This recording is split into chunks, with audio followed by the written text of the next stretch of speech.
Andrew. I'm with CNN. I'm here with Abigail Olson, representing Goodwin Company. We're discussing the alarming news about the contaminated soy oil tanks at different Goodwin production facilities. The people in Europe and the people in Germany here at home are particularly concerned about the potential risks those contaminations have and how that affects your current production. And going forward, we want to ask you, how do you plan to address these concerns, and what is your reactions to the most recent developments of this issue? Thank you for having me on, Andrew. I'd like to start by saying that the general public has nothing to fear in regards to the contamination of the holding tanks. Those production facilities have been shut down, and we are doing a thorough cleaning and inspection of our facilities to ensure not only that other systems have not been affected, but also that this level of incursion cannot happen again. Product that is currently on the shelves or in use is still safe to use. Recent shipments have also not been affected. However, we are going to test a product that was shipped out over the last few days to verify that no contamination reaches the public. And what about the protesters in the group known as Greenpeace, who have been claimed responsibility for the shutdowns?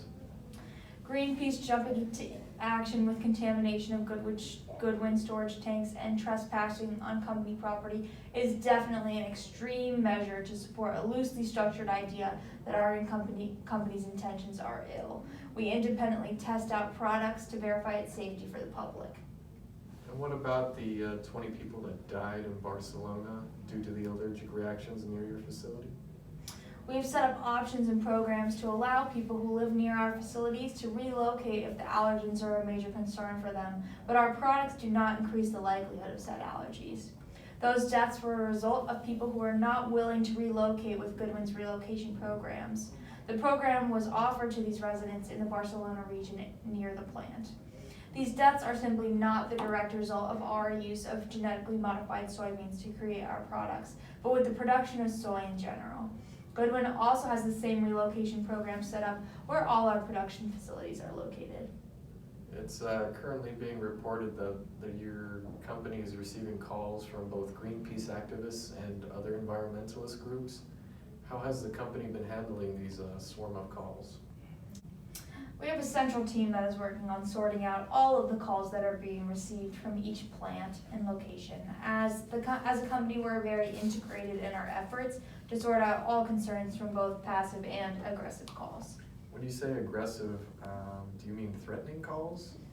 Yes. Thankfully, we are working diligently and transparently with local authorities in each plant to try and determine the origin and association these threatening calls have with Greenpeace and environmentalists.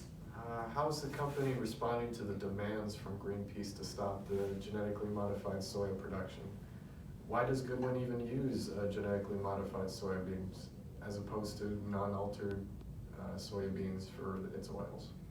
Goodwin and its supply chain value genetically modified produce for its more cost-effective benefits to production and also for the benefits it provides to the growers. How does the use of these genetically modified products help the growers? The genetically modified soybeans are more resistant to pesticides, thus making it an easier crop to maintain.